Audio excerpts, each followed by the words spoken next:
Today, I want to teach you guys how to use what I think is the best mixer on planet Earth for content creators, for podcasters, for streamers, etc. I think it's the best piece of equipment. I have recommended this particular mixer to hundreds and hundreds of creators across YouTube, across Amazon, across all my social media platforms. And 0 people I have recommended this mixer to have been dissatisfied with it. Just a disclosure here, Rode gave me the mixer. I'm going to demo it for you live here. Rode gave me this mixer for free 2 years ago or so, but so this is not a sponsored stream. So if it sounds like it's sponsored, it is not at all. So what we're going to do today is I'm going to teach you how to use the RODECaster Pro mixer, the best mixer on the market today for creators, and how to do effects, how to hook up microphones, how to use compressors. And by the time you finish watching what we're putting together today, you will have a much greater understanding of how audio works and how you can improve your audio situation, whether you're using this particular mixer or not. So I'm excited to go over that. And of course, I'll be answering all of your questions right here. I'm reading every single one of your questions on my phone. So feel free to ask any audio questions as we go through the demo. Pretty sweet setup, right? Just going to be showing you guys the RODECaster Pro mixer live as I use it live and as I program all of the software right here on today's broadcast. I'm really excited to do this one because I received so many questions about this mixer because there's so many fancy buttons on there. What are you supposed to do, right? Cool. So let's just start from the beginning. Let's start with how you configure microphones with the RODECaster Pro, okay? So you can configure and hook up microphones with the RODECaster Pro very easily through the simple set of menus that they have available on the mixer itself. So in the first demo that I'll do today, this is the Rode Procaster microphone right here that I've got already hooked up to the mixer, and I'm going to show you the menus that you'll want to go through as you're hooking up this particular microphone to this mixer. Cool? So let's switch right over. So what you're going to do is you're going to plug in your microphone into the XLR jack of the channel that you desire. There are 4 channels here, 1, 2, 3, 4, that you can plug in your microphones to directly in the back. What do I mean by that? See the little XLR cables here in the back? 1, 2, 3, 4. You plug it into the corresponding channel, and then you'll be able to set up your microphone on the mixer side from there. So I've got this particular microphone plugged into channel 1. So what we're going to do is press the channel 1 button, and then we're going to go through a set of setup to do this microphone correctly. So the first thing that you're going to want to do when you press channel 1, it's going to bring you to this menu, is you're going to want to select the microphone of your choice. Now, as you can see, Rode microphones are built in to this particular mixer, and so you can select exactly the microphone that you have if you have a Rode mic. So for this one in particular, we're going to select the Rode Pro. And here, the dynamics of the audio just changed as soon as I hit that button. You can do other microphones from other brands, and we'll go over that in just a moment when I set those up. But the Rode mics are particularly configured for this mixer for maximum audio quality. Once you select your microphone, then the next stop is going to be level. Here, what you're going to do is you're going to put the microphone in your broadcasting position. So let me show you where mine is at. Put it in broadcasting position. Depending on your mic, if you have a dynamic microphone like this one, you'll want to have it as close to your mouth as possible. Maybe thumbs up distance away from your mouth with a thumbs up between you and the mic. For other microphones, you may want to do hang 10 distance. You can select the distance, but put it where it's going to be when you're broadcasting before you do this next step, okay? Then what you're going to do is you're going to go here into this levels menu, and you're going to talk like you do when you're broadcasting. So, hi, everyone. My name is Aural, and I am a digital consultant. I help people make better decisions with their technology every single day. So as you can see here, the levels, you want them to be in the green, as you can see here, inside of that little green area right there. And you see how mine are kind of toward the middle, but not quite sticking in the middle all the time. So what I'm going to want to do is I am going to crank up the levels on this just a notch or two until, on average, my vocals are in the middle of this green area, but they are not exceeding the green area. That's where you want it to be. You want to be in the middle of the green area, but not exceeding the green area ever, even when you get excited, okay? So that's what you're going to do there. So then once that's all set up, then you'll be in great shape to be able to have the proper levels on your microphone to get everything done. Cool? Beautiful. So now that the levels are set, the next thing you're going to do is you're going to select what are the most important features of the mixer, in my opinion, and that is the audio processing. So let's go check that out. So there is an audio processing menu built into the mixer itself. If you just click the audio processing button for that channel, you can access all of the audio processing for this particular mixer right here inside of the mixer, which is great. So let's talk about what each of these filters means and what all of the options are for each of these filters so that you can better understand what they do. Now, of course, you can listen to them. That's obviously a great way to do this. You can listen to them, and if you just listen to them, you can get a really good idea of what sort of impact they're going to have on your audio, of course. And then I can give you a verbal description as we experiment with them here today. Okay, great. Just got the camera in perfect focus there so you guys can see all of these. So the high pass filter is a classic audio filter. Hit the high pass filter button. So let me just back up here. Let's go ahead and cover what we're doing right now. In the RODECaster Pro mixer, you can select a number of effects inside of the mixer and manipulate them there. And you can manipulate them in the software, the RODECaster Pro software. So the first effect that I'm going to teach you right now is called a high pass filter. I'll teach you how to manipulate it inside the RODECaster Pro and on the software side, and you'll be able to listen. So be sure to wear headphones and turn up the volume. You'll be able to listen and actually hear what effect essentially a high pass filter has on your audio. Okay? So here it is. So here's the high pass filter inside the mixer. We're going to select high pass filter right here. And as you can see, you've got a couple options built into the mixer. You can either enable or disable the high pass filter. Obviously you want to enable it. And what does it do? So a high pass filter helps you eliminate those really high highs for a number of reasons. One, there could be room noise in your room, like fans, air conditioning, lawnmowers, whatever, that you want to get rid of those super high highs and that sort of room noise. It can help you eliminate that. It can also just straight up help you get rid of really, really annoying, super high frequency sounds. Okay. And that's a big reason why people do high pass filters. So you can change with the dials here, the frequency that it eliminates. So I'm going to move it up, up, up. Hi, my name is Andrew Wall. Up, up, up. 1, 2, 3, 4, 5, 6, 7. So when I move the high pass filter up like this, it eliminates less and less of the high frequency sounds. So it's only going to eliminate sounds that are above 200 hertz. Okay? And then as I move it down, it's going to eliminate more and more of the high frequency sounds down to 20 hertz, as you can see. So depending on how much you want to eliminate the high pass frequencies, how much of the highs you want to get rid of, you can adjust the high pass frequency accordingly. And so I like to leave it at a nice middle ground 60 hertz, but you guys can make your selection there. Now, you can also control this through the RODECaster Pro companion software. And here it is. You can download this for free on Rode's website. And so what you're going to do is you're going to open the RODECaster Pro companion software, click Open Effects Editor, and this will give you access to be able to control this inside of your computer rather than just only controlling it inside of the mixer for your high pass filter.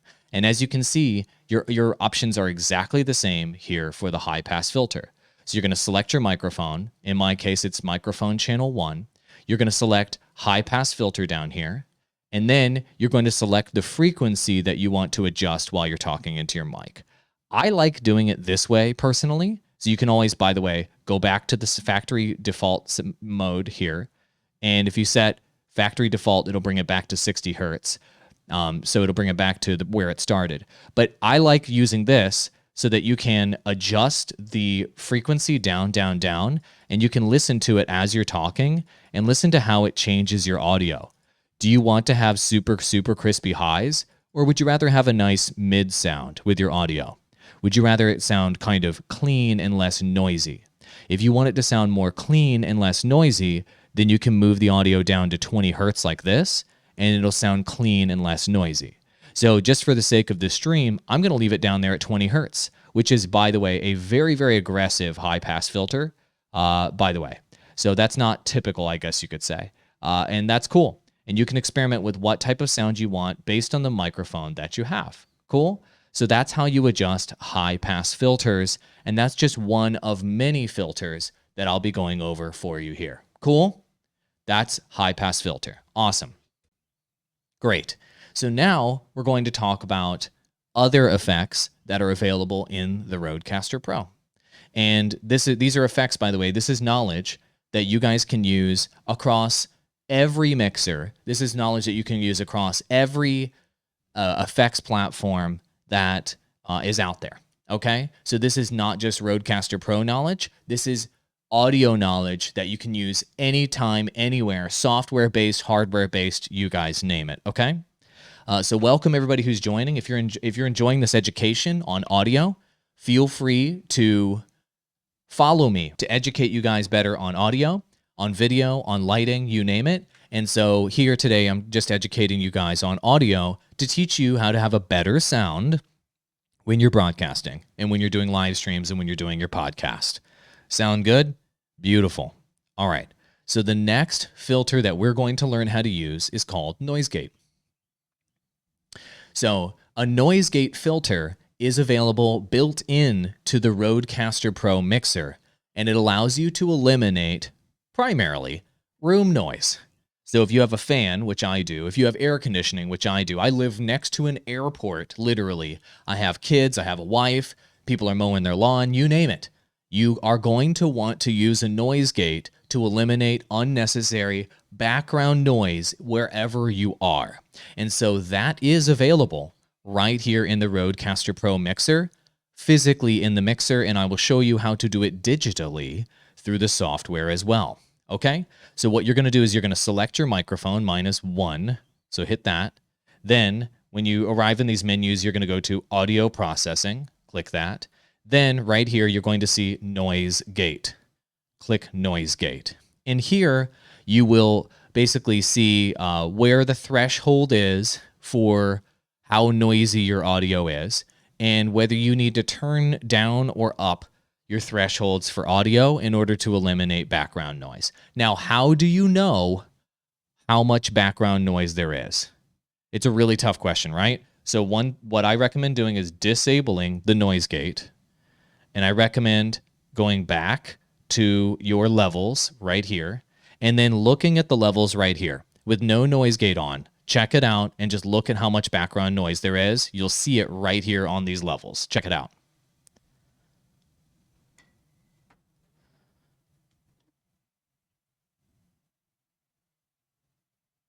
As you can see, there's a relatively low amount of background noise through this microphone because I have the high pass filter on.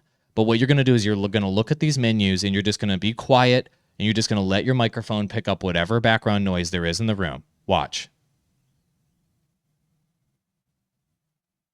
So you see how the levels are kind of popping around 60 down there? So around 60 or so is where we're going to want our noise gate to be.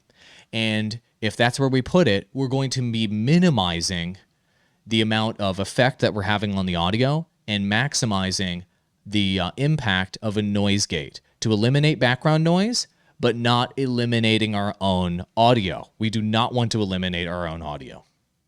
So now that we know it's around 60, that's called your noise floor, by the way. Go to Audio Processing, Noise Gate, and what you're going to do with Noise Gate, you can enable it. But for our threshold here, it's at 52. We can actually turn our threshold down to more like 55. Now, hold on a second. Just a moment ago, when we were looking at our levels, it was at 60. So why would I have our threshold down at 55? Here's what I recommend. Whatever your noise floor is, when you go and look and see how much background noise there is under your levels a moment ago, let's say your floor is 60, -60 dB. You want to put your noise gate 5 decibels, 5 dB above that. So in case it gets a little louder, in case that fan cranks up a little bit more, in case the air conditioning turns up a little more, in case that lawnmower gets a little bit closer to your window, whatever it may be, you have a little wiggle room with your noise gate to make sure that this pulls out background noise from your audio that you don't want. Cool? Beautiful. And so that's exactly what we did here. If -60 was my sound floor, I move my threshold 5 decibels above that to -55 and change dB. Got it? Got it. There are some other settings here when it comes to learning about noise gates. There's attack, hold, release, and range. Those are all very precise items, so I'm going to adjust them in the software side right now so you can check those out over here, okay? And so here is the software version of the RODECaster Pro.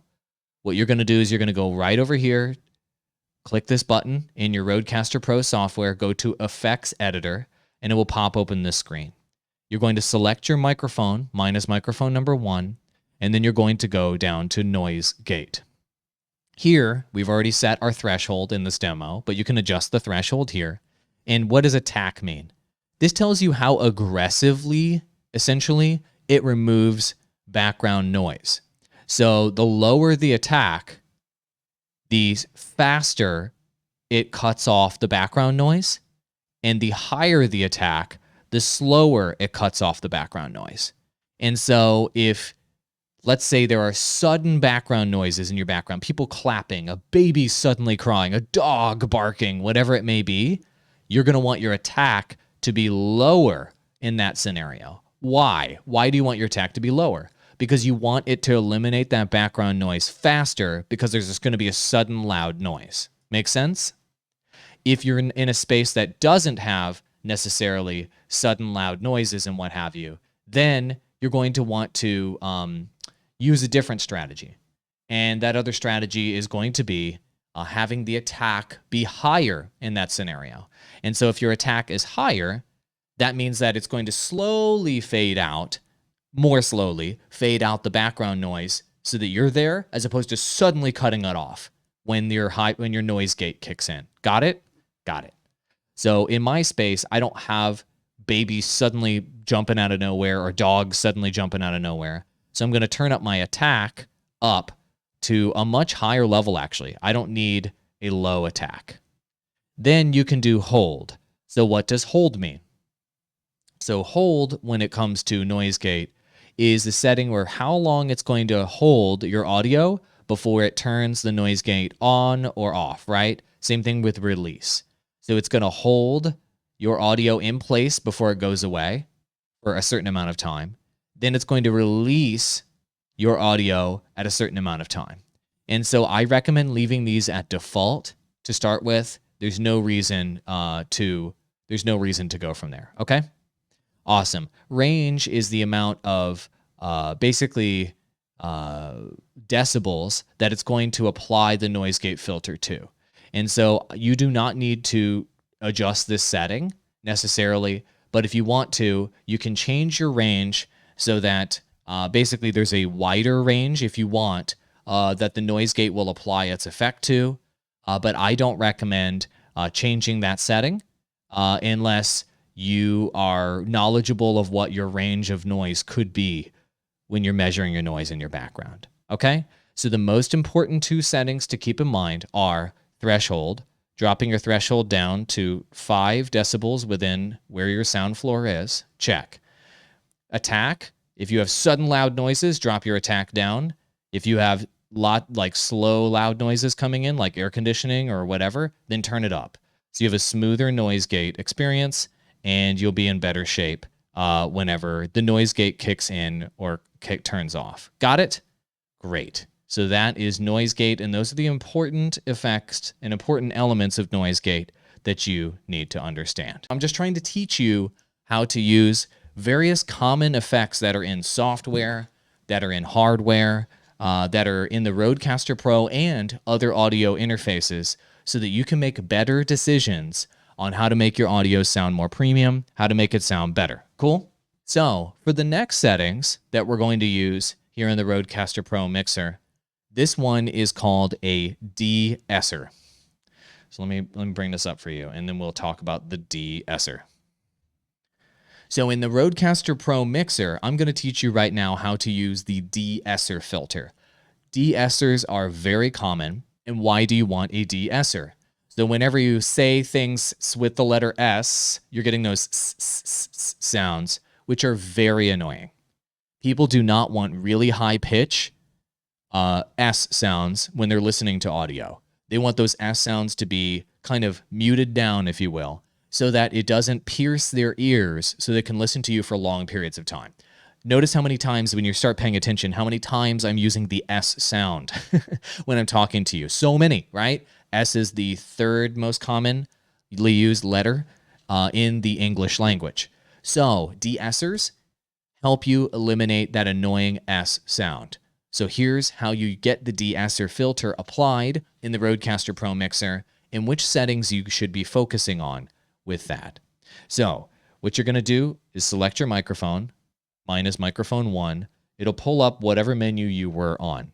Okay, you want to select audio processing. I'm going to show you the built-in de-esser inside the mixer, and I'll also show you the software version. So built into the mixer here, you're going to select de-esser. It's the S with the cross through it. And if you would like, I'll go ahead and put it back at factory default here using the software. And the factory default settings for de-esser are pretty solid, okay? They're pretty solid. And what you're going to do with the de-esser is you're going to want to adjust your settings and listen to your S's. And I know this is going to be really annoying for you guys to listen to me do this right now, but this is how you do it. So what you're going to do is you're going to say a lot of words with the letter S in a row, and you're going to turn up. I want you to put on studio headphones. I want you to put on headphones. And I want you to listen to the S sounds that you're repeating over and over and over again. And I want the S sounds to get to a point where they're clear, but they are not annoying. And I want you with these settings to focus on how to get your S sounds to where they aren't distorted either. Because using the de-esser filter, you can actually distort your S's and make it sound bad. So I'm going to disable the filter, and this is the way it sounds without the filter. As you can hear, when I say slippery snake, slippery snake, slippery snake, Sam, Sam, Sam, you can hear the S's much more clearly, right? Not good. So then when I turn on the de-esser filter, now the S's, slippery snake, are much more eliminated, as you can hear. So the key, So the key settings that you're going to want to use here are ratio and threshold, okay? So what you're going to do is you're going to turn up the ratio. I believe you should do 4:1 ratio with your de-esser. It makes a huge impact to go up to 4:1 ratio. This helps you basically have the de-esser be more aggressive, essentially, in eliminating your S's. I recommend using it. It makes as you can hear, the S's are more comfortable now. Slippery snake, now that I turned the ratio up. You can consider turning it up even more than that, up to 6:1 if you'd like, or even 10:1. Now, just be careful. You don't want to obviously distort your S's, but as you can hear, my S's are just really completely eliminated at this point. Isn't it much more comfortable to listen to me say slippery snake? Now, I know slippery snake's not an interesting word, but isn't it more comfortable? Those S's, are they hurting your ears? Not anymore.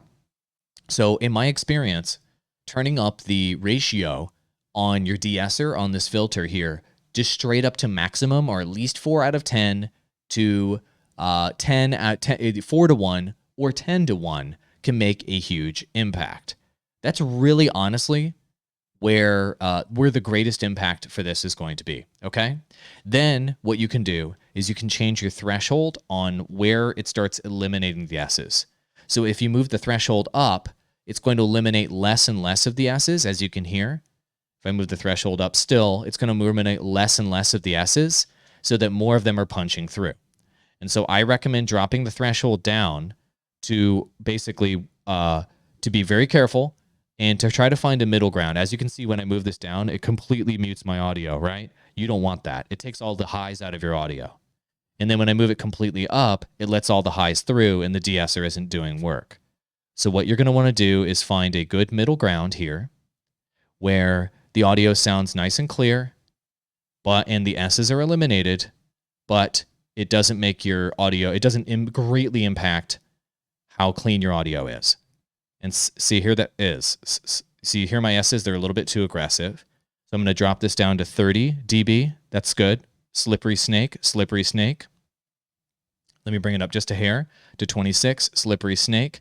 And then if you want to, you can adjust this on the software side as well. So the RODECaster Pro companion app is the easiest place to do this. So in RODECaster Pro companion app, you're going to go up here to the top corner and you're going to go to the effects editor. Once you do that, then you're going to click on your microphone. Mine is microphone number 1. Then you're going to go to the de-esser filter.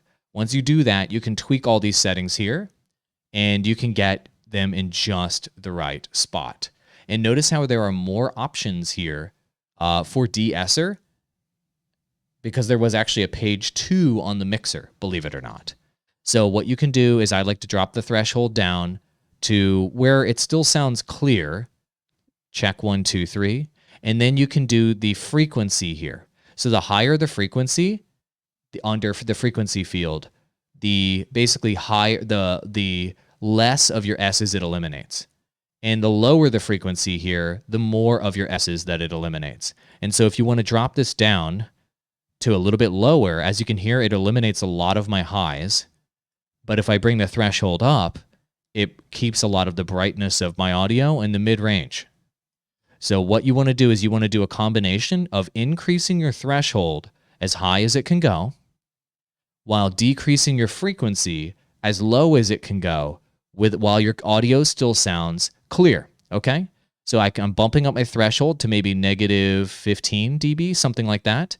And then I'm going to eliminate down my frequency on where it eliminates the S's so that when I make S sounds, they sound nice and comfortable, okay? And I'm trying to find a middle ground of those two things in order to make my audio as comfortable for you to listen to as possible. So that all of that nice mid-range and high range is still there, but there are no S's impacting the audio so that it's not annoying for you to listen to. Make sense? And I'm just going to continue to drop this down. And we're almost there, I think. We're almost there with the audio. We're almost there. And there it is. There's the balance I'm looking for between frequency and threshold to where it is a nice balance. We are now in good shape. And so I feel really, really good about that. Awesome. There it is. That's how you balance those two items. And now our S's are eliminated and our audio is still clear and people can listen to us for a long time and we won't be annoying to them.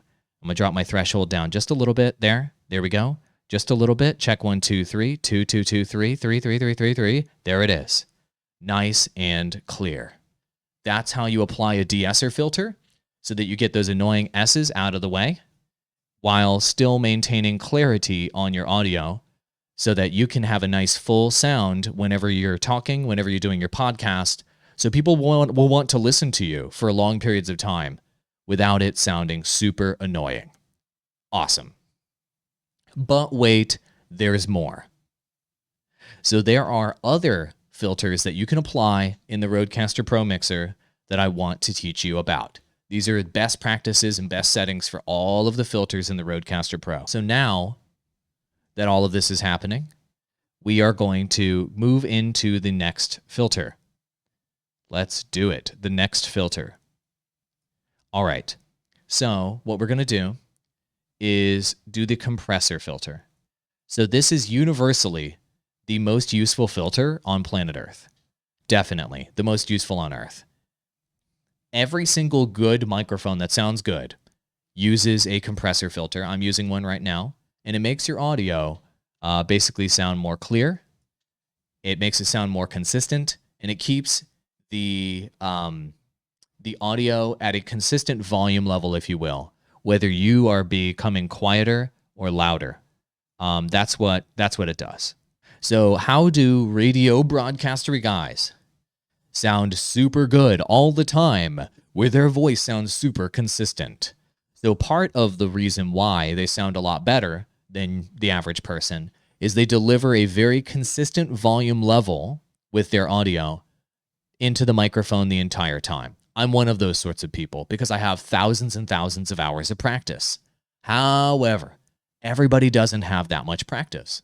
And so if you want your audio to sound more consistent and to sound big all the time, a compressor will take your audio, the low parts of your audio and the high parts of your audio, and even them out so that you have a nice normalized level of audio that's super loud all the time.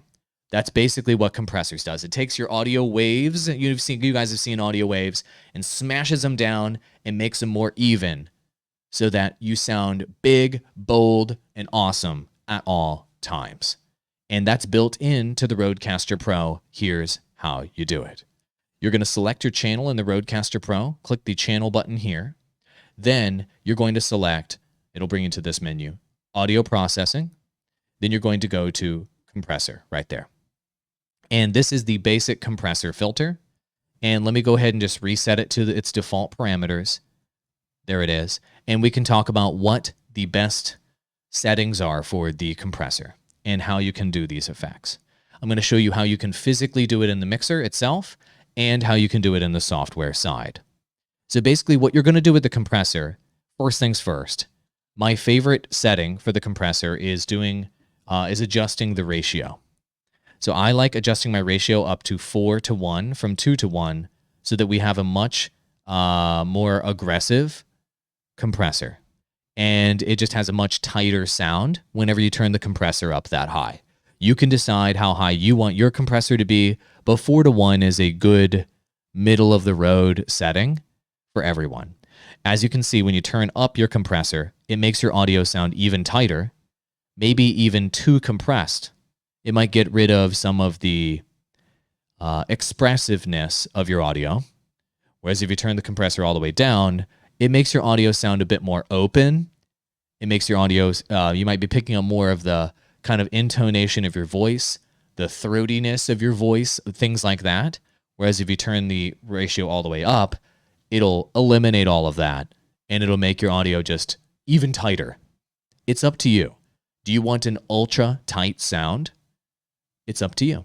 You can make that decision. It's all available to you here in the mixer. Now that I listen to it, I really like a super, super high ratio compressor sound. You guys can make your own decision on what you think is best. Okay? Great. Then using the compressor, there's a number of other fields that you can use to make it sound exactly the way you want it to sound. Let me give you the difference between compressor and not. I am now not using the compressor right now. This is not using the compressor. Hi, my name is AWOL Digital. AWOL, thank you so much for watching. Then when I turn the compressor on, then the compressor kicks in. Did you guys hear the impact of me turning the compressor on? It just sounds tighter. It sounds more consistent in my opinion. And that's why people use compressors. That's exactly why. Okay? This is the physical interface. You can do everything here in the physical interface and take a look at your levels here in real time. But let me show you the digital interface. So here using the RODECaster Pro software, you can go up here in the top corner and open the effects editor. And when you click open effects editor, it'll open this screen. You're going to select your microphone. Mine is microphone number 1. And then you're going to go to the effect that you want to adjust. In this case, it's compressor, right? Beautiful. So now you can see your levels over here in real time in this screen while you're doing all of the compression effects. So you can take a look at, do I need to adjust the gain? Do I like how the audio looks now? For example, if I turn the ratio all the way down, you notice how this line over here, this line right here, went into a complete vertical 45-degree angle. When I turn it all the way up, notice how it has an even higher ratio and it turns with a little curve there. What does that mean?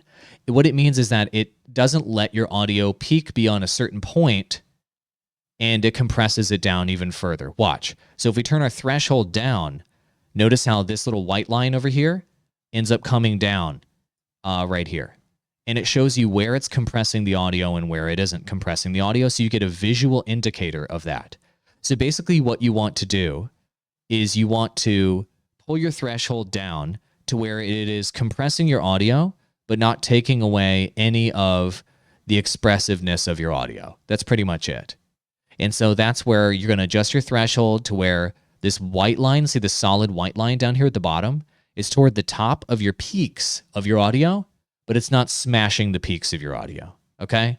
So I am going to talk very loud now. Check 1, 2, 3. And notice how I'm getting this little white line. If I move it too far down, as you can see, it starts to smash the peaks of my audio.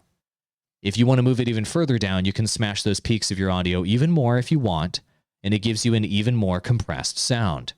If you do that, if you smash the peaks of your audio like that, you're going to want to turn up the volume, or you're going to want to turn up the gain on your particular setup. So if I do that, I'll have to turn up my volume. See how when I turn up my volume, I now sound a bit more normal. Now I smash down the peaks. So you can make your own decision on how tight you want your audio to be or not. See how my little white line there is smashing all the peaks of my audio and making it tighter looking? How compressed do you want your audio to be? You move your threshold essentially down to smash those peaks or not, and that will make your audio sound tighter or not. Make sense? I mean, it's really that simple. So let me show it to you one more time so you can understand.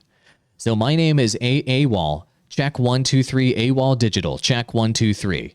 You see all those peaks in my audio up there where like the little blue tips are?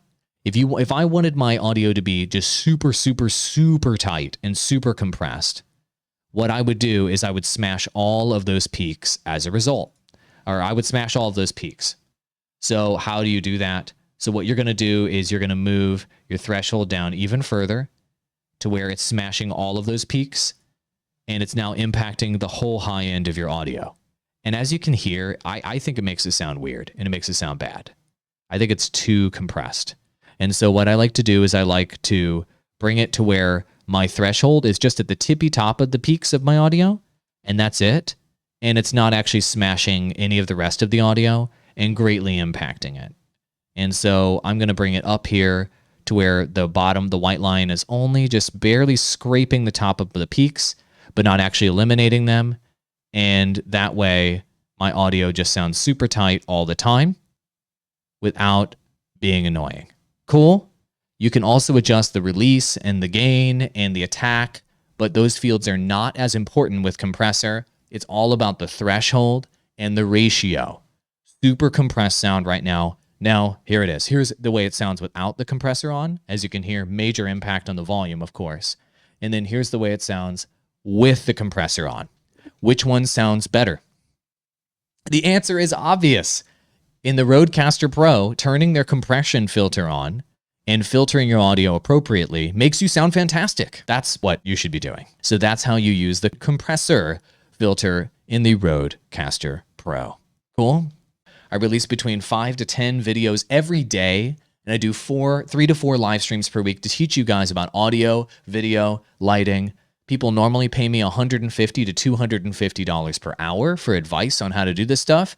You get my advice for $0 because I want to help you out. So cheers to all of you. The next effect that we're going to be talking about is an exciter filter. So what are exciter filters? The RODECaster Pro has an exciter built into it, and there are exciter filters in all sorts of software and hardware out there. What do? Well, basically what they do is they make the low end of your audio boomier, and they make the mid-high range of your audio sound more exciting, more stimulating sounding. It's an effect that is applied on top of your audio to make the low end and the high end more thrilling. And it's just designed to catch the attention of your viewer. Let me show you how this works in the RODECaster Pro mixer physically. Then I'll show you how you can manipulate these effects digitally. Awesome? Perfect. So here physically in the mixer, if you want to do it's called the APHEX exciter and big bottom, click the channel number 1, or whatever channel your microphone's plugged into, and it'll pop up this menu where you can select any number of effects. Go ahead and select the APHEX filter or APHEX filter, and there are 2 filters that are built in here. You've got the Aural exciter, and you've got the big bottom. Both of these I think are important and are unique features of the RODECaster Pro mixer that make it better than other mixers. Watch what happens when I turn this off. This is without the exciter on. Oh my God, right? Like, do you hear the difference in the way the audio sounds? Let me turn the big bottom off. This is the way it sounds without the big bottom. Do you hear how hollow the audio sounds without the exciter on and without the big bottom on? So in my opinion, out of all of the effects, I'm going to turn it back on because it's even hard to listen to by comparison without those effects on. Without these effects on, this mixer, the RODECaster Pro mixer, has far less impact on your audio than it would without that effect on, okay? So if you only remember one thing that you need to tweak in terms of your audio, get the levels right, check the right microphone, and make sure you get your settings up and running with the Aural exciter and the big bottom in your RODECaster Pro mixer to make it sound absolutely fantastic, okay? So let's go over the initial settings here with both of these. I'm going to make sure that they're set both on factory default. Great, and they are. So with the Aural exciter, you need to really put on a pair of headphones and listen to how this impacts your audio, because this is all subjective, okay? So the tune is basically which part of your audio it is emphasizing and making more exciting, okay? So if you move this up to the high end, it's making the higher end of your audio more exciting. If you move this down to the lower end, as you can hear, it's making the lower end of your audio more exciting. If you put it in the middle, it makes the middle part of your audio more exciting, etc. So this is selecting where in the sound field, where in the frequencies it's going to impact your audio the most. So generally speaking, you want this to be in the kind of mid to high-ish range. 3600 hertz is a good spot for it to be in. If you want to have crispier sounding highs in your audio, you can bump this up to about 4000 and hear how clear I start sounding. You can move this up even if you want a little bit more, up to 4500. Notice how the highs are getting a little higher. If you move it all the way up to 5000, notice how the very highest highs in my audio now sound crispier. They now sound more clear. But the mid end doesn't sound as good now. It sounds kind of hollow in the middle. So a good middle of the road setting, in my opinion, is the default frequency range of 3600. I actually have a hard time getting a better setting than that. I'll go over these in more detail in a moment, but big bottom is very similar. With the tune field in big bottom, if you move this down, the lower it goes there, the lower the bottom, if you will, on your big bottom audio effect. The higher you go up here, the higher your bottom of the audio is, okay? And if you move it all the way up, as you can hear, it makes the low end drive that it adds a little bit higher, okay? I actually like turning this one up a little bit. It makes you sound more broadcastery, as you can hear. This is the hardware version of how to affect all of this. I find it easier to use in the software version. So if you download the RODECaster Pro companion app, you go click up here in the corner and open Effects Editor. That's how you can open up this effects menu that we're talking about here. Then you select your microphone, minus RODECaster Pro microphone number 1, and then you're going to do all of your effects for Aural exciter, which is going to be the high-end exciter, and big bottom, which is going to be the low-end exciter, okay? So on the high end, excuse me, I recommend leaving this at about 3600, but you can choose how much it affects the way you sound. What do I mean by that? So if you adjust the harmonics field, I'll show it to you. You turn this up. I'm going to turn it all the way up. As you can hear, it makes it sound more musical, if you will. I sound even more musical than I did before. And if I turn it down to nothing, it doesn't have that sort of vibration, that vibrato effect in the exciter. So you can choose how much you like the way that sounds, but let me turn it all the way down so you can hear the difference. This is Andrew Wall. Hi, my name is Andrew Wall. This is harmonics all the way down. Hi, this is Andrew Wall, and this is harmonics all the way up. So if you turn it all the way up, as you can hear, it gets very aggressive with how it affects your audio. And so if you're going to go up that high, that aggressive with that field, you may want to turn the mix down. So if you go mix all the way up, oh God, that sounds terrible. And if you go mix all the way down, you can't hear it at all. And so if you want to go mix somewhere in the middle, this can help you find a good middle range, okay? To where you can hear the exciter taking place here. Here's the exciter off. Here's the exciter on. Here's the exciter off. 1, 2, 3, 4, 5. Here's the exciter on. 1, 2, 3, 4, 5. To where the exciter it has a presence in your audio, but it doesn't hurt your ears, okay? And so somewhere around, I think harmonics around 60 is good, 60 to 70 if you want to do that.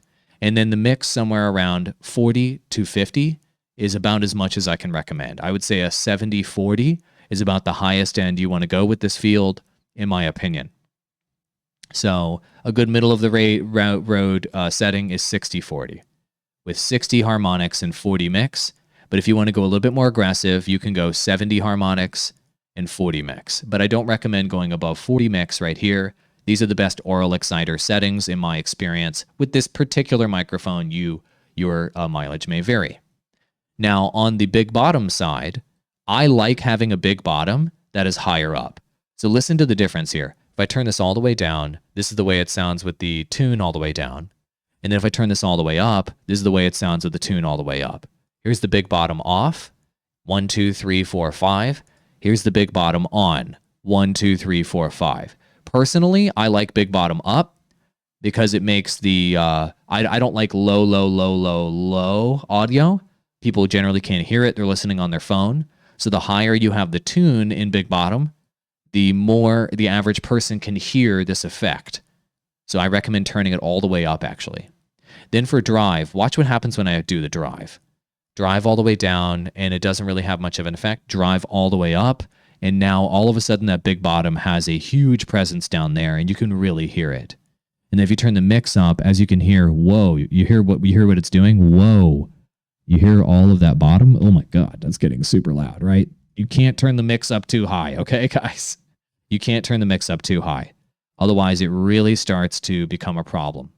So what you want to do is you want to find a good middle of the road setting here, like a 60-40, etc. with the mix, maybe 60-30, to where it is boosting the low end of your audio, but it's not getting too aggressive. It's not getting too aggressive. So I'm going to turn the drive up. I've got the mix at about 30, and I think this is a good middle of the road setting here for this. And if I turn the drive down, it doesn't sound quite as aggressive. And if I turn it all the way up, it starts to sound way more aggressive. So I'm going to drop it down here until it sounds like it's in a nice, perfect spot, which is about a 50-30, in my opinion. Maybe like a 50-30 is a great middle of the road setting with big bottom. There you go. Those are the optimal settings. You can choose what you want to sound like, and those are those two settings combined. So just the final impact of this is like this. If I turn these effects off, this is the way it sounds without the Aural exciter. Check 1, 2, 3, 4, 5, 6, 7, 8, 9. My name is AWOL, digital consultant. Hi. And this is the way it sounds with these filters on. In my opinion, it sounds significantly better with all those filters on. Okay? So that's how you use the effects, APHEX, audio processing right here in the RODECaster Pro mixer. Cool? You guys enjoying this education? I'm just trying to teach you how to become better at audio.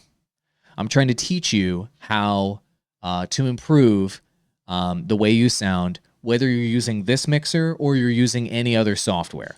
How to choose your settings, how to understand how the settings impact your audio, and how to listen to those settings so that you can get the perfect audio settings along the way. Cool?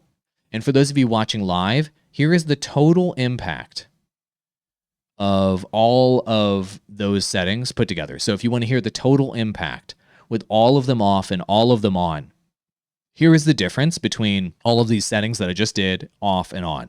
So hi, my name is Andrew Wall. I'm a digital consultant, and you can go to my website, awoldigital.com, if you want to book me. All right, now I'm going to turn all the audio processing off. Hi, my name is Andrew Wall. I'm a digital consultant, and you can go to my website, awoldigital.com, if you want to book me. Notice how the effects being on has a massive impact on how good your audio sounds. And that's why people buy the RODECaster Pro mixer. It just sounds this good out the box. That's the effects that it's processing this live.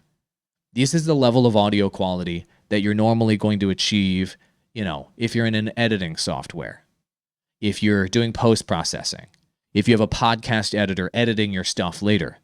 The RODECaster Pro does this live.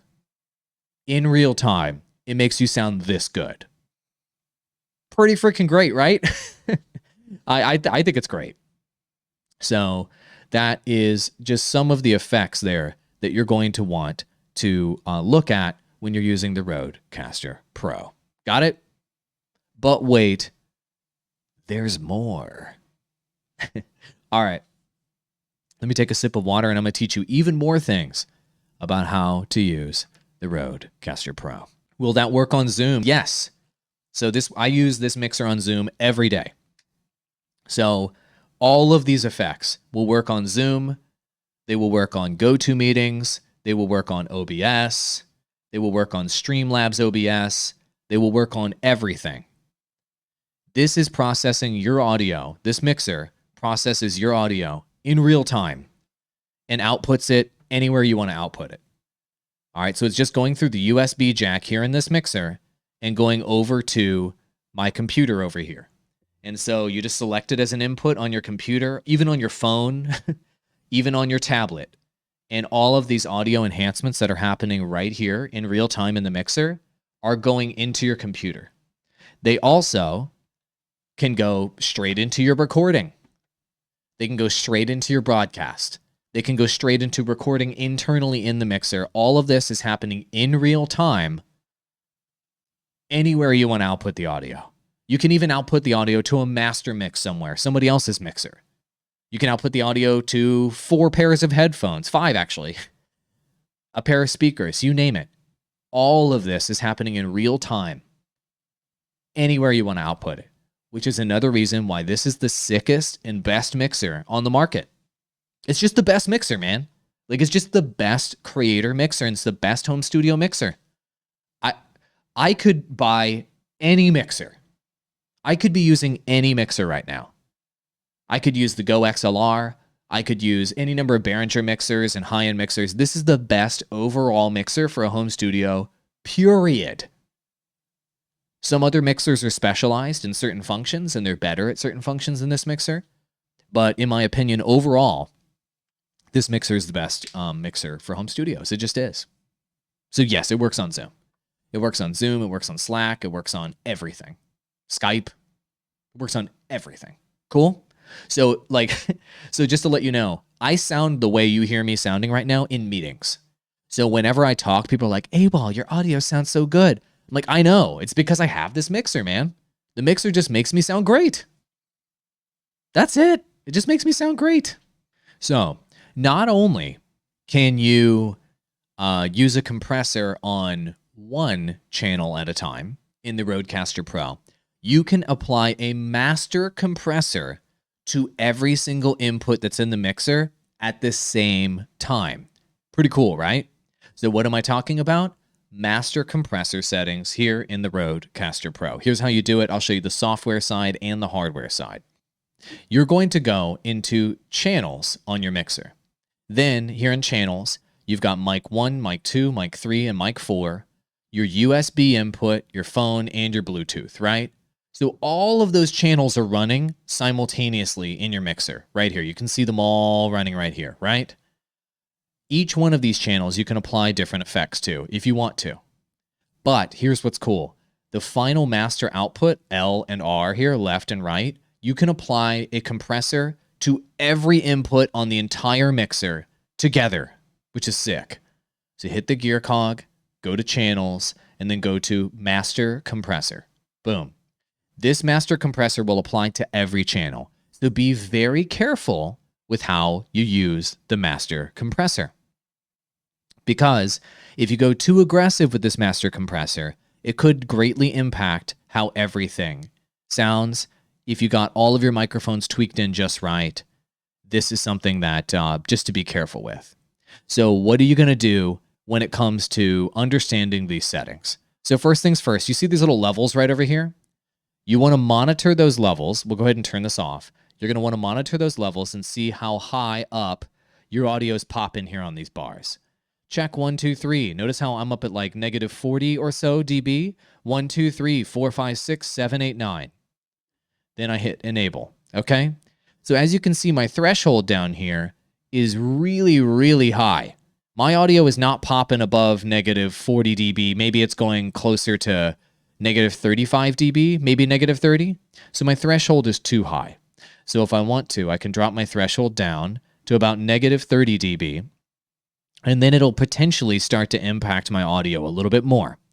I could bring it down a little bit further to negative 35 dB or so if I really wanted it to start to have an impact on my audio down there. Cool?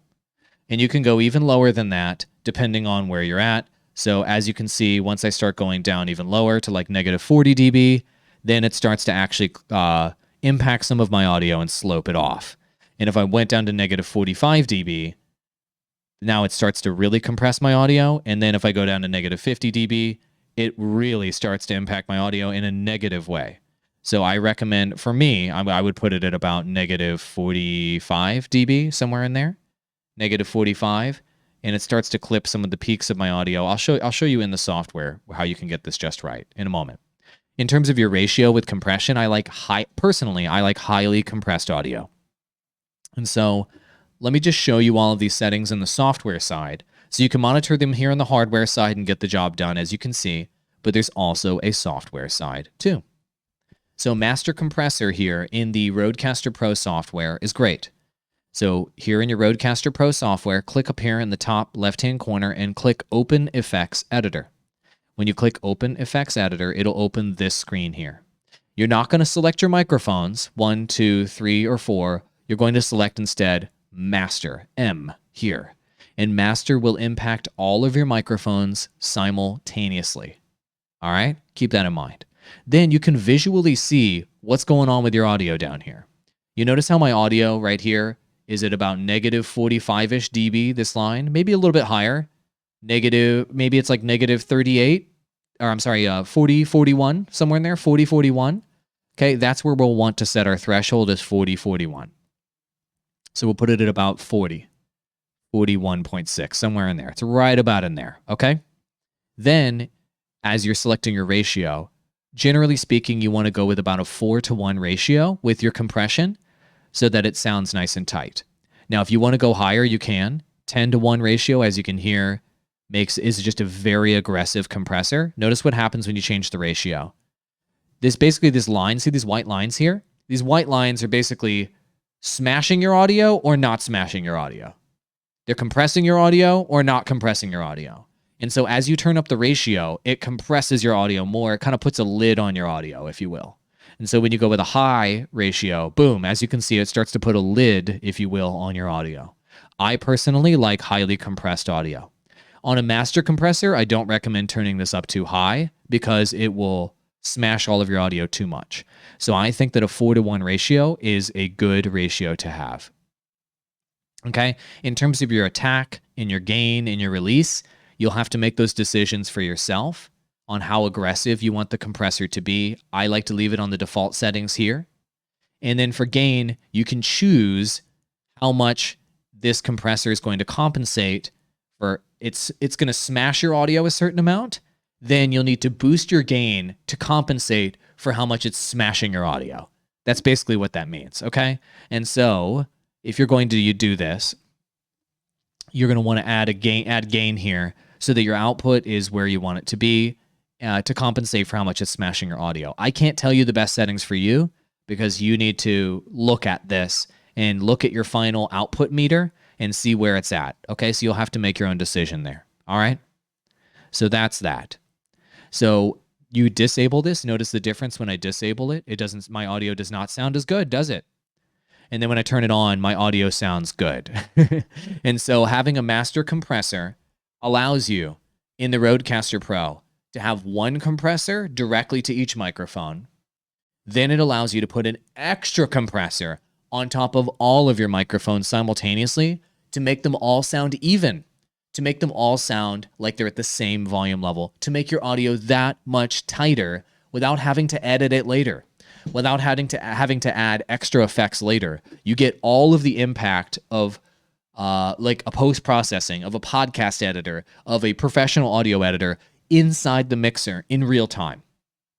All right, so master compression is what gets the job done there for you, and I highly recommend focusing on this setting. Don't just set up the compressor on each individual channel. Use the master compressor in order to make all of your microphones, all of your inputs on your mixer sound even to each other. Got it? That's just the whole point. It makes everything sound even to each other. You might have one microphone that sounds softer, one that sounds louder. Master compressor is going to go and squish it all down so it all sounds exactly the same, as much as it can. Okay? Cool? That's master compressor. All right, the first thing that we're going to do today is learn about how to use these sound pads on the RODECaster Pro. You see these pads right over here on the side? There are 8 triggerable buttons right here where you can play a sound of your choosing. I'm going to do one right now. Any sound effect you can think of. So you can play a theme song, you can play a sound effect, you can play a recording of yourself, you name it, all with triggerable pads. There are 2 ways to control this that I'm going to show you today. One inside the mixer where you can program it. You hit the gear cog up in the top and you click sounds if you want to access the menu. Also, you can just straight up from the main menu here, click the music icon on the main menu, and it'll take you right here to where you can control the sounds. Now, here's a little known feature when it comes to using the sound pad.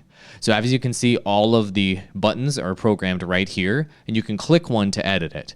But there's actually 2 banks of buttons. You can go forward, and there's a second bank of buttons that you can use with this mixer.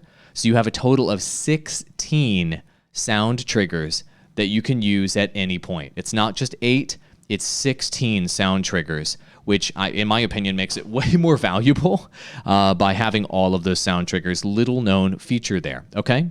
So let's go ahead and manipulate one of the sounds, and I'll teach you how to input and change and manipulate an individual sound. Cool? Cool. So let's go ahead and click the applause button. That was this one right here. Cool?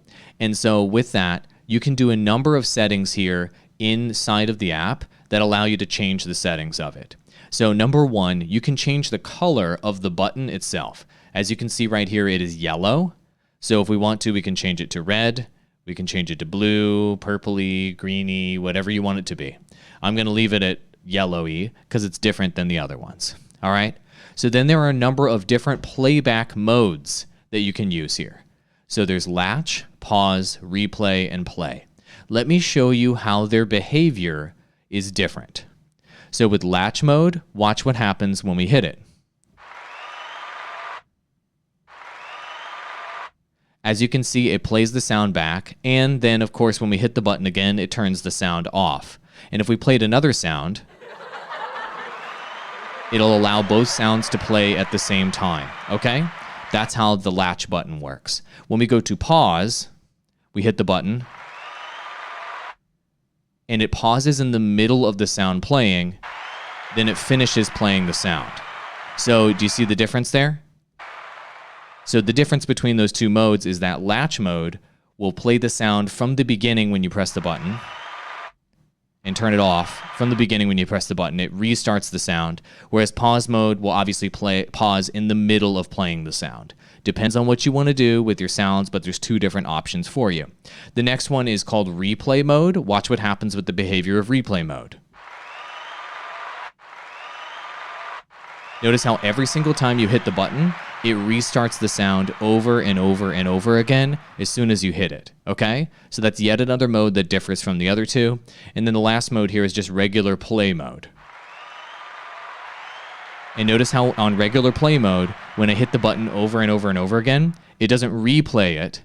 It only plays it once. So no matter how many times I hit it in a row, it will only play the sound once. And so if you want a mode where you basically are not going to accidentally press a button and play your theme song twice or something like that, and you know for sure that that button only needs to be played once, that sound only needs to be played once, that is going to be the perfect mode for you. Awesome. Those are all the play modes, but there's a bonus option here. So this allows you to play the sound, then it ends at the end of the sound with the arrow running into the line, right? It plays until it stops. But you can loop a sound as well. So check this out. I'm going to go into loop mode, and loop mode works with all of these, and I'm going to hit the applause button, and it should just continue to do applause. There it is, over and over and over again. The sound never stops. Cool? So that's how that works. And then it doesn't stop because it's in loop mode. And so you turn it off, and then it stops. So you notice how if it's in loop mode and you're playing it, it'll play over and over and over again in a loop. It'll trigger whichever function you have right here over and over and over again in a loop. So that's how you loop a sound. But wait, there's more. So one thing that is really important that a lot of folks miss when they're checking out sound triggers. Obviously, you have the triggers over here, but there's a monitor button here. So if you want to hear the sounds, you hit the green button so you can hear it in your headphones.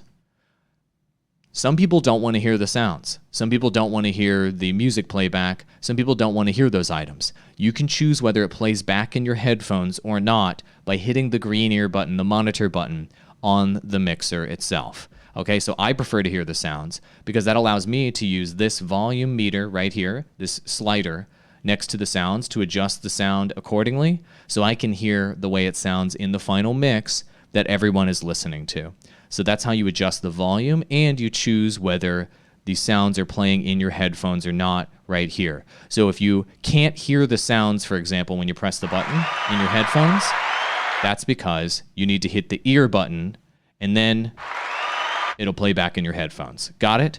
That is a troubleshooting item that many of my digital clients have come to me with. They're like, my sounds are broken, AWOL. You've got to hit the ear button so that you can monitor the sounds if you actually want to monitor them. But wait, there's more. So with the sounds, there's many, many, many more options that you can do. Check it out. You can get rid of a sound if you want to by hitting the clear button right here, and you can just get rid of whatever sound is in there, and it'll clear that particular pad. Go ahead and hit the confirmation, and then boom, there's now no sound built into that pad, okay? Then, here's the really neat part. You can record a sound clip directly from your mixer. So this could be something that comes in through a USB port, through a external input, through a Bluetooth, through one of your microphones, and you can record a sound and it becomes a playback sound for that particular pad. So let's learn how to record a sound using the RODECaster Pro, a custom sound. And then this way you can do catchphrases, you can make sounds, you can do whatever you want, and you can have those playback in real time anytime you want. Even during a show, you can capture somebody saying something and then play it back to them later. Pretty neat, right? Check this out. So what you're going to do is we've already selected that particular sound here in the sound pad. So let's just review how we got here. We hit the music button in the main menu. Then we go to the pad that we're looking to program. Then we click the record button. And then once we get here, we're going to hit, obviously, the record button here, and it's going to record everything that's coming through the mixer at that time. All right, so I'm going to do just a quick recording here, and you guys are going to see how it works. Hi, my name is Andrew Wall, otherwise known as AWOL Digital. I'm a digital consultant that helps people make better technology decisions and grow their internet business more effectively. Thank you so much for watching. Then we hit the stop button to stop the recording. Now, as you can see, there's a timeline here, and we can drag our finger across the timeline to different parts of the recording that we want to monitor. Then we can hit the playback button, and it'll play it back for us. So let's go ahead and do that. Hi, my name is Andrew Wall, otherwise known as AWOL Digital. I'm a digital consultant that helps people make better technology decisions and grow their internet business more effectively. Thank you so much for watching. Awesome. So if I wanted to use that as my sound for that sound trigger, I could then just use it and it would just apply. I would go back and then I would apply it. But wait, there's more. So if you want to overdub another sound on top of that sound, then what you can do is you can hit record again, enable overdub, or hit record again, and it will dub another sound on top of that one to make a multi-layered recording for that sound. Really neat, right? So let's do it. Hi, my name is Andrew Wall, otherwise known as AWOL Digital. I'm a digital consultant that helps people make better technology decisions and grow their internet. So as you can hear, I dubbed over, and I'm going to hit save. And so I dubbed over me going doopy doop doop on top of the original recording. And then let's play the whole thing back and see if it recorded both layers. Hi, my name is Andrew Wall, otherwise known as AWOL Digital. I'm a digital consultant. I'm not going to make you listen to that whole thing, but you guys get the point. So now that button on our pad right here is a dub of two sounds on top of each other at the same time. So you can create any number of dynamic sounds custom inside the mixer. That's how you make a custom sound from your own recording.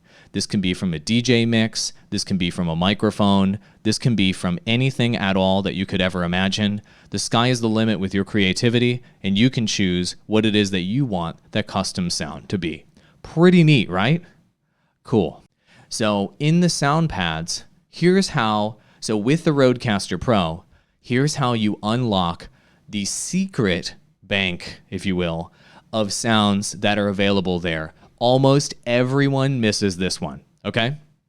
So here's how you get the secret bank of sounds. So what you're going to do in your RODECaster Pro is you're going to click the music icon up here in the top right-hand corner. Then it's going to pull up your main sounds that are currently on your RODECaster Pro right over here. Then what you're going to do is you're going to click forward, and then all of a sudden there's a secret bank of sounds, bank number 2, that you can use to program an additional bank of sounds over here. The sky is the limit. So this is going to increase the number of sounds on the RODECaster Pro from 8 up to 16 sounds simultaneously. And then the way you access those sounds, of course, is hit one of the buttons.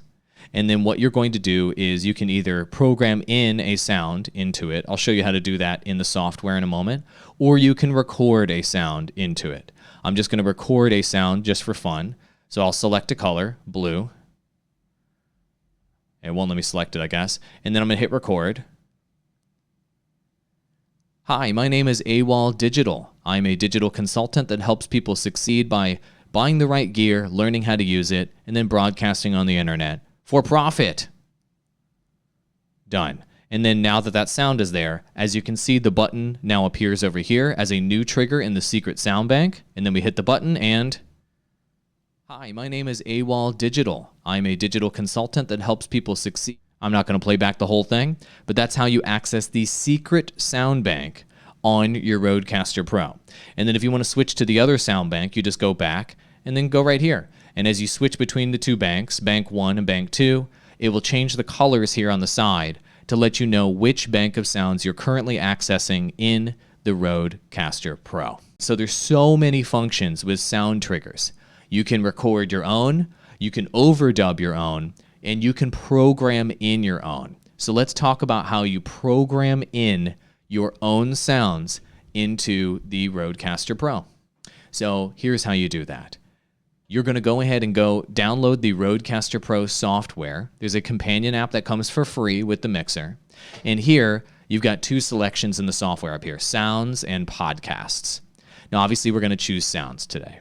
So what we're going to do is we're going to choose sound number. You just click on one of the pads that you want to manipulate, and all of these menus look basically the same as the menus that are inside of the mixer. But here's a couple key differences with the menus. You can change the names of these, right?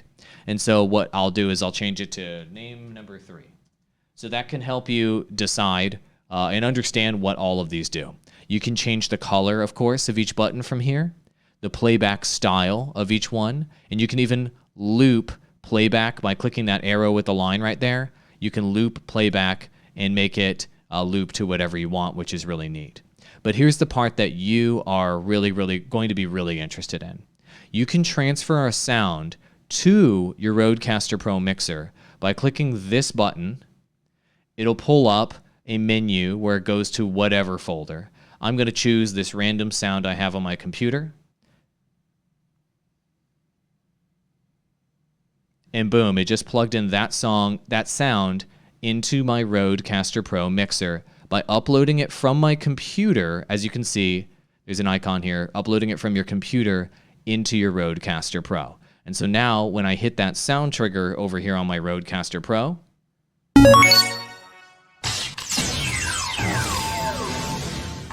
it plays that sound back from my computer. So that's the way that you can program in any sound from your computer into the RODECaster Pro. And there is a total of 3 banks of sounds that you can program on the software side. So let's recap. Inside of the RODECaster Pro mixer, you can program 2 banks of sounds inside the mixer itself. You get access to bank 1, then you get access to bank 2, then you get access to bank 3 once you start using the software. Do you see how it just unlocked in the middle of this live stream when I started using the software? And so that is a secret feature that you guys want to know about. You guys want to use the RODECaster Pro software because it'll unlock 3 banks of sounds as soon as you access them in the software. That's how you get a total of 24 sounds that you can play back on the RODECaster Pro. Cool? So you can also take sounds from the RODECaster Pro and then plug them into your computer itself. I'm not going to go over that right now because that'll tank me using the mixer. It will cut the sound off, by the way, whenever you go from your RODECaster Pro to your computer. So I'm not going to do that live, but you're going to go through the same process that you would imagine, where you take a sound from the RODECaster, you go find the file on the RODECaster, and you plug it in to your computer accordingly. Cool? And then if you want to delete your sound, it's really easy and start from scratch. You just hit the garbage icon right here, and it gets rid of the sound, and you can start from scratch and put in whatever you want into that particular slot. And as you can see, as soon as you delete that slot, it will turn gray, and you will have a visual indicator on the mixer that lets you know that that slot is gray and there is no sound there. As you can see, when we hit the button, nothing plays back. Got it? That's how you program sounds in on the software side of the RODECaster Pro. So as you can see, based on everything that we're talking about here, there is way more extensive options for playing back sounds and for loading in sounds into the RODECaster Pro than you probably knew about. And I wanted to make sure you knew about all of those features because this is one of the best things about the RODECaster Pro is the sound playback. So many people use things like Stream Decks or various sound playback programs like VoiceMod and all sorts of triggers to play sounds in their studio. But the RODECaster Pro literally does all of that in one unit, which is really, really cool. How to get an external, let's call it traditional audio input into this mixer so that you can hear those sounds from a different computer, for example, in your mixer. So here's how this works. So this is how you bring an external input into your RODECaster Pro. I'm talking about your phone, your iPad, another computer, a laptop, a console, anything that has a sound output, which is pretty much any device, you can input into the RODECaster Pro mixer. What am I talking about? So that can all go through, it's a phone icon, but it doesn't just have to be a phone here, okay? And it's a phone icon, and it's an entire dedicated channel that you can use for any external input that you desire.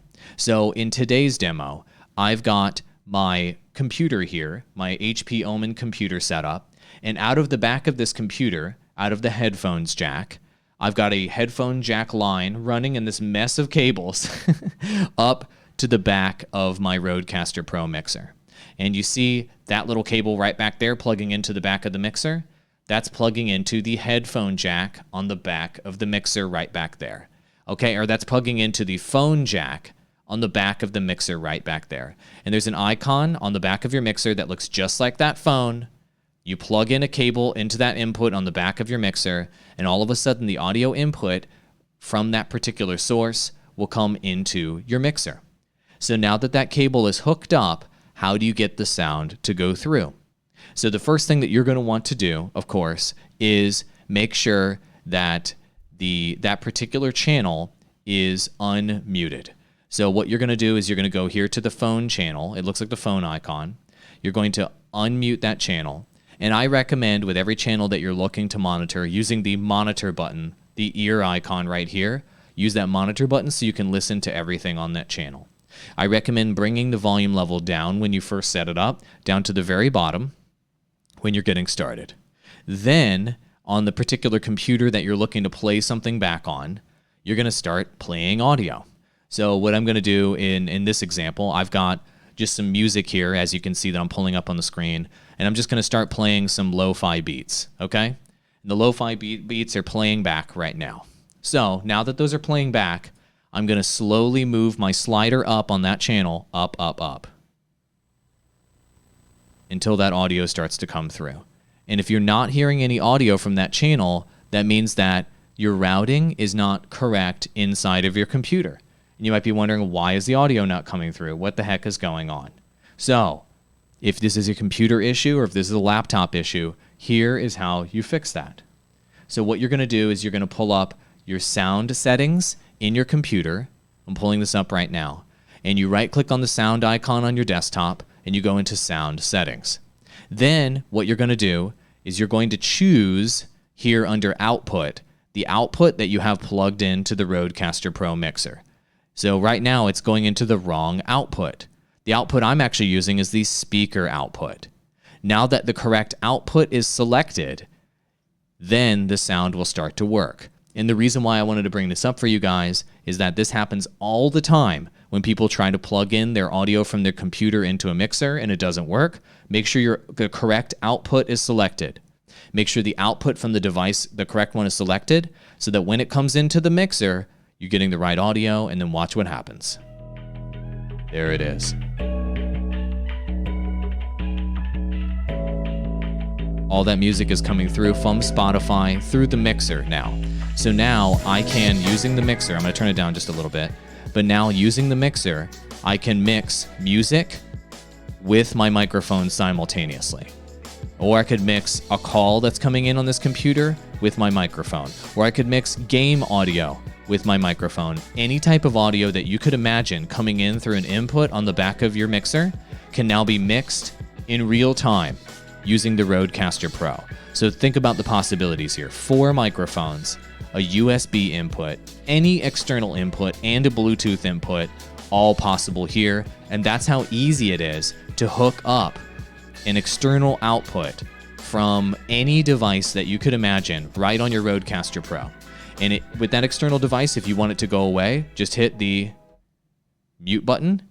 And if you don't want to hear it in your headphones, hit the ear button and it goes right away in your headphones, and boom, you are in control. That's how you plug in an external input. That could be an iPad, that could be a phone, that could be a console, that could be a laptop, a desktop computer, anything at all that outputs audio can go through like a physical cable, can go into the back of this mixer just like that. Cool, right? If you want to connect your phone or any Bluetooth device to your mixer, that is also possible. It is crazy good. Are you ready?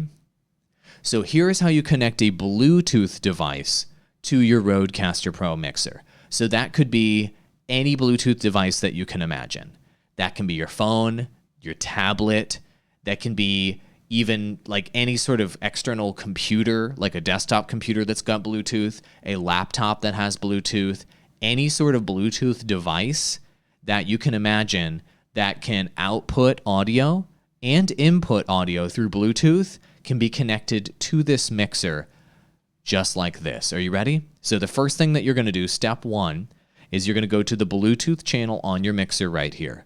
So click, first things first, make sure you've muted the channel by hitting the mute button at the bottom. So see this mute button right down here? Make sure you mute that channel and bring the audio all the way down. Cool?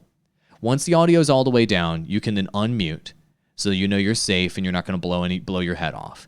Then I recommend hitting the monitor button so you can listen to that input as it starts to come into your mixer as the next step. Got it? Cool. Then after that, what you're going to do, excuse me, just need to take a sip of water.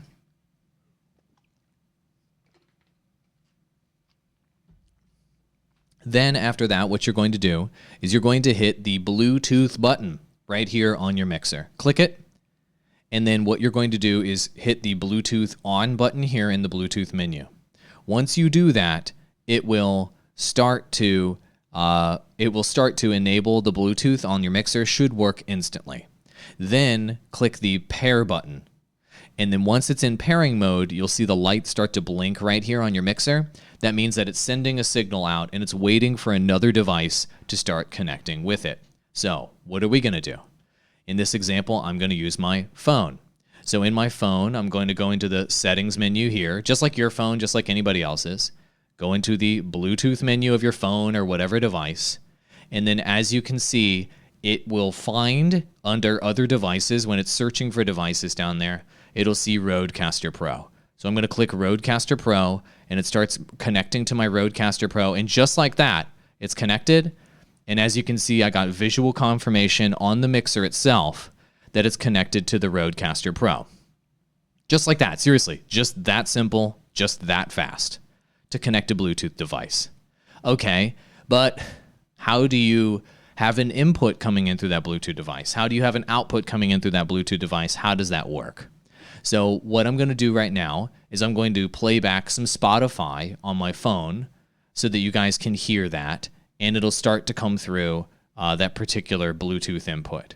So I just played Spotify, and now I'm going to turn up the channel here.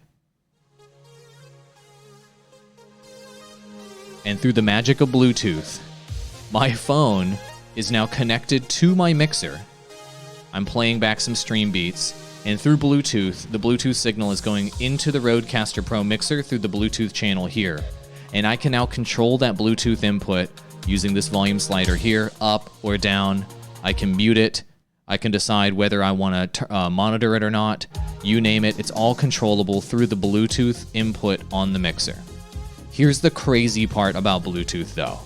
The Bluetooth input on the mixer, on the RODECaster Pro, is not just for music and for input on the mixer. It also outputs to the Bluetooth channel at the same time. So, for example, if I'm calling someone on my phone, it will have my audio from the mixer play back into the phone call back to them. So let me repeat that one more time. If you connect your phone via Bluetooth to this mixer, you can have a call with somebody. I'm going to pause the music. You can have a call with somebody through your mixer so that you can use your good microphone. You could even have 4 people live talking through the mixer, and you can talk to a caller, if you will, that's coming through the mixer. So anyone that wants to bring a caller into the mixer, you're going to use the same Bluetooth connection method. You're just going to Bluetooth in your phone like I just did, and then the caller will hear the master mix on your mixer. So the master mix that's popping right here, they will hear the master mix on your mixer back through their headphones when you do a call with them on your phone or on a laptop or on a desktop computer. So this is the easiest solution to bring in a caller on a mixer I've ever seen. You just literally Bluetooth one of your phones and call somebody. And as soon as you call somebody, and as soon as that happens, all you have to do is slide their audio up, and then all of a sudden their audio is coming in the mix, and you're talking to them in real time through the RODECaster Pro. It's that simple. Sick, right? RODECaster Pro has every function you could possibly imagine. It's fantastic. I love it, I love it, I love it. And so I have a lot of people that want to know, how can I do a call-in show? I want to just call my friend and bring him in. And a lot of people will hold up their phone to their microphone like cavemen so everybody can hear through their microphone. Instead of doing that, you can pull their audio directly through the mixer using the Bluetooth channel, and then you can get as high quality of audio as possible through that call. And if you do smart things with your phone, like doing a FaceTime audio call or a Zoom call or some other kind of data call, the audio that's going to come through the Bluetooth channel here is going to be even higher quality in terms of the audio. So if you can avoid doing a traditional phone call, traditional phone calls have a very low audio quality in comparison to data calls, which have a much higher, mathematically much higher audio quality than a traditional phone call. Phone calls usually sound like garbage. Okay? So there you go. My goal is to go through all of the equipment in my studio here so that you guys can not only buy this gear, but you can actually know how to use it. You know what I'm saying? Like, what's the point of buying a nice piece of gear if you can't optimize the quality? Okay, beautiful. So there's even more that I want to teach you guys about when it comes to this mixer. And so the next thing I'm going to teach you about is how to get USB audio into your mixer. So on the RODECaster Pro mixer, you can play back not only audio, and you can record not only audio from 1, 2, 3, 4 microphones. Not only can you bring in a Bluetooth input, and not only can you bring in any external input that has a cord, you can also bring in USB input into the mixer. What do I mean by that? Well, on the back of the mixer itself, back here, you see that little cable back there? You see that little guy right back there next to your power cable on the back of the mixer? You see it? That is a USB cable that you're going to want to run from your mixer into your computer. And so I have that one currently plugged into my laptop. You do not need a USB 3.0. You can do USB 2.0 from this, no problem, but USB 3.0 is preferred. Then, once you run that cable, your mixer will be connected to your computer. And so what you're going to want to do with your computer is you're going to want to make sure that your audio settings are set up correctly. So what does that mean? Let me pull it up on the screen for you. You right-click the sound icon in Windows and you go to Sound Settings. You can just search for Sound Settings as well. And you want to make sure that your RODECaster Pro mixer is your output device, your speakers, and you're going to want to make sure that your RODECaster Pro is your input device on your computer when you're looking to use USB audio. Cool? Cool. So once you've done that, then the routing is complete. Then on the mixer itself, what I want you to do is I want you to drop the volume all the way down on the USB channel. This is the USB channel. I want you to drop the volume all the way down before you turn on audio so you don't blow your face off. I want you to unmute the channel. And really importantly, and I'm going to keep going over this, I want you to click the ear button here so you can monitor the audio from that channel, no matter what, if you're going to be pulling audio from that channel. Got it? So your volume's all the way down. It's unmuted. If it's muted, it's red. If it's unmuted, it's not. And you're going to click the ear button right here so you can monitor the audio that's coming in from that channel so you know what's up. Got it? Good. Next, on your computer, what you're going to do is you're going to play back some kind of sound. Okay, so it can be music from Spotify. It can be whatever you want it to be. And so I'm going to just play back my tutorial stream I did yesterday just because it has audio, okay? But this is just an example. You can play back, just to be clear here, you can play back any kind of audio you want. Music, gameplay from a video game, a video, a sound effect, anything. Cool, this is just an example. So I'm going to play back this audio from my live stream from yesterday. I'll just fast forward it. This is me going over the mixer yesterday. And then on the mixer itself, what you're going to do is turn up that particular channel, the USB channel, until that audio starts to come through. For each of these filters, so that you can better understand what they do. Now, of course, you can listen to. And there you go. That's seriously, it's that easy. You just slide the slider up. If you just listen to them, you can get a really good idea of, and you slide the slider down, and all of the USB audio, all of the audio outputting from whatever USB device you plugged it into, like your computer, all of the master output from that computer is now playing back through the USB channel in your mixer. And you can mix that into your recording, you can mix that into your stream, you can mix that into whatever you're making your podcast in real time using this slider right here. You mute it, you monitor it, it's that simple. So the possibilities are now kind of endless, aren't they? So you guys are starting to see why I am so crazy about this mixer. 4 microphone inputs, any audio at all that you can play through your computer, any external device that you can connect to with a cable, and any Bluetooth device at the same time. all of which can be mixed in real time using physical sliders with a digital interface, all within the RODECaster Pro. That's how you connect a USB device to this. So gamers out there, that's how you bring in your gameplay audio if you want. Podcasters out there, that's how you can bring in your theme song, or you can play back a reference video that you want to show your audience.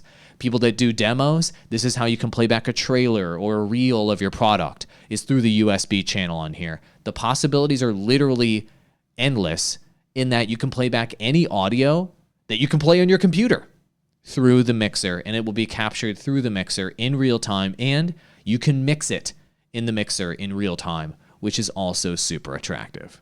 Amazing, right? Really going hard on this RODECaster Pro content because it can be a intimidating device to use, but as you can see, each of these functions I'm showing you today are quite simple to use. They're quite simple. Just as if you implement them one at a time, it's actually quite simple. How does my audio sound to all of you guys? Does it sound good? I tweaked it in, and you're listening to this live through the RODECaster Pro mixer. No enhancements other than what the RODECaster Pro is bringing to the table. I think it sounds fantastic. Let me know what you think. But wait, there's more. So, in the mixer, we can do even more cool stuff. And I'm going to show that to you here in just a moment. So here is your ultimate guide on how to do recordings in the RODECaster Pro mixer. There are multiple ways that you can do recordings, and there are multiple settings that are involved. And the first method I'm going to show you is just built into the mixer itself. So the RODECaster Pro has this gigantic recording button right here, and you can just straight up hit it once you have a MicroSD card plugged into the mixer, and it just records automatically. But that's just one recording function. You hit the button again, and it stops recording. But there are multiple recording functions and things that you can do that I'm going to go over today. So first of all, when I hit record a moment ago and it started recording to the microSD card, notice how this little flag popped up? Hit the flag. Hit the flag again. It's marking the recording at different points to let you know that that particular part of the recording was something that you should keep an eye on for later. Pretty cool, right? So maybe you can mark a highlight, or you can flag a particular part, the start or end of your podcast. You can click the flag and it'll mark that particular part of the podcast so that you can check it out later. Pretty neat, right? Then you can hit the record button and it will end the recording. So to insert and format a micro SD card in the RODECaster Pro mixer, it's super, super easy. So the first thing you're going to do is literally just insert the micro SD card into the back of the mixer. No problem. Once you've done that, then your mixer will pop up right here with a micro SD icon up in the corner. Cool? And you can now do multiple things with the micro SD card. It will tell you how much room it has on the mixer for that particular micro SD card. And you'll have the option, and it'll tell you the number of hours and minutes, as you can see there, that are remaining in the capacity of the card. And then if you slide to format the card, that red button right there, you slide that over to the side, it'll delete all of the content on that micro SD card and free it up for you to use. Then there is another function here that I'm not going to turn on right now because it'll kill my recording, but you can go to podcast transfer mode. What does that do? That basically makes it so if you hit the podcast transfer mode button, that button will turn off your mixer in terms of its functionality with it connecting to your computer at the moment. And it'll just make it so that the SD card in your mixer will then show up as a folder on your computer. And you can now pull all of the files directly using your computer from the micro SD card on your mixer. But it will kill your audio during that time. Whenever you do that, it goes into this exclusive mode where you can only transfer data from your mixer to your computer, and you can no longer use your mixer for anything else other than that. It's very straightforward. As soon as you hit that button, a folder will pop up on your computer, and then you can pull the files from the micro SD card and manage them on your computer in real time. Cool? That's how you can manage your micro SD card. Very simple. Multi-track recording is something that you might be very interested in if you bought a RODECaster Pro mixer or you're considering getting one. What do I mean by multi-track recording? Here's what I mean. There's so many tracks built into the mixer. 1 microphone, 2, 3, 4 microphones, USB, phone, and Bluetooth, and sound effects. All of these are different tracks that you may want to either record all together as one, and that's the default mode. Whenever you hit record, when you turn on your mixer, it does regular recording. And what regular recording does is it records the master output here all as one recording. Or you can do multi-track recording, which will separate each channel into its own track when you bring it into an audio mixer later. So how do you access that? You go to the gear cog here, and you go to Advanced. And then after Advanced, you're going to go to Audio. And then within the audio menu, you're going to see multi-track as an option right here in this menu. Click that button. So when you choose multi-track mode, you can basically split up each of the audio tracks into their own separate track for the recording right here. And there are multiple options that you can do. So for example, if I'm recording to my MicroSD card and I turn on multi-track, anytime I hit the record button from now on, it will record each channel as its own individual track rather than smashing it together as one track. Cool, right? So let's go back into that menu. Same thing with USB. If you're doing a USB recording, you can turn on multi-track, and your USB recordings of your audio will also be multi-track recordings, which is really neat. I'm not going to do that right now because that'll kill my audio because I'm going through this mixer to record right now. You can also bypass all audio processing. So if you enable this, the recording is not going to use the audio processing that is happening in real time. So what does that mean? So for example, here on microphone channel 1, I currently have a high pass filter, I have a noise gate, I have a compressor, and all of this stuff going right now that is processing my audio. Watch, when I turn this off, my audio does not sound anywhere near as good, does it, guys? It doesn't sound anywhere near as good. But when I turn the processing on, it sounds significantly better. So if you wanted to do a quote-unquote clean recording without any processing at all on your audio on the recording, then you go to Advanced, Audio, Multi-Track, and you enable Bypass Audio Processing, and it will record your audio without any of that juicy audio processing in it. Got it? Awesome. You also have the option to do post-fader recording as well. And so that will basically just do post. It'll record after what inputs you provide from your fader. Post-fader is what that means. Most of you guys will not use that function.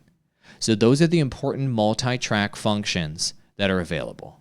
I'm going to turn them off right now. And all of these are available buried deep in these basically secret menus here. Gear cog, Advanced, Audio, Multi-Track. And here are all of your multi-track options so that you can now record as you see fit with your RODECaster Pro mixer. All of that is in your control right here in the physical interface on the mixer itself. And so for a lot of folks out there, they ask, should I buy a Focusrite Solo instead? Should I buy a Behringer mixer instead? Should I buy cheaper mixers instead, basically? And so the big advantage of the RODECaster Pro mixer versus other mixers is the fact that you have end game mixer now. So instead of spending $100, $200, or $300 on a lesser mixer, you can just have end game. If you save your money, you can have end game mixer now. 4 microphone inputs, USB input, external input, Bluetooth input, sound effects with 3 banks, 4 headphone jacks, an audio output, records in the mixer, records in your computer, multi-track, built-in processing, full monitoring suite. It's all built into this mixer, just inside the package. It's a full-blown production studio for audio, just in one mixer. No other mixer offers everything this mixer offers within this price range. And so if you want to spend a couple $100 today on a cheaper mixer, go for it. Eventually, if you're successful, you're going to want to buy this mixer. I mean, this is the mixer that I suggest to all of my clients, and 100% of my digital consulting clients have been happy with this mixer. You might be priced out of it today. I understand. And so you'll want to upgrade later. I started with the Focusrite Solo in my setup to bring in my microphone input, and then I upgraded to the RODECaster Pro. And there's no upgrade above this that I'm interested in. It just, as you can hear in real time, the way it's processing my audio, I mean, do I not sound like an 8 or 9 out of 10 right now? I mean, it just sounds that good, right? And this is a live stream. It's smashing the audio through a live stream. It sounds this good live. That's all the mixer, man. The mixer is doing all of this, making it sound this good. So I think it is well worth the money. To just be able to hit a button on your mixer, go to audio processing, and just literally, like, this is the way this microphone sounds without audio processing. And then just when you tweak in your audio processing and then you turn it on, this is the way my microphone sounds with audio processing. Like, just hitting that button just took my audio with the RODECaster Pro from like a 5 out of 10 to like an 8 out of 10. Just like that, by hitting a button. Is that worth a couple $100 extra bucks? I think it is. I definitely think it is. Like, you want to sound amazing, right? If you could spend a couple $100 extra bucks and go from sounding okay to sounding amazing at the press of a button, wouldn't you do it? The RODECaster Pro offers that. So that's my spiel on the pricing of the RODECaster Pro. Is it worth the money? Yeah. I think it's well worth the money. It's the only mixer I recommend. That's it. And Rode does not sponsor me. They gave me this mixer for free 2 years ago, and they don't pay me a single penny to talk about it. Cool? Cool.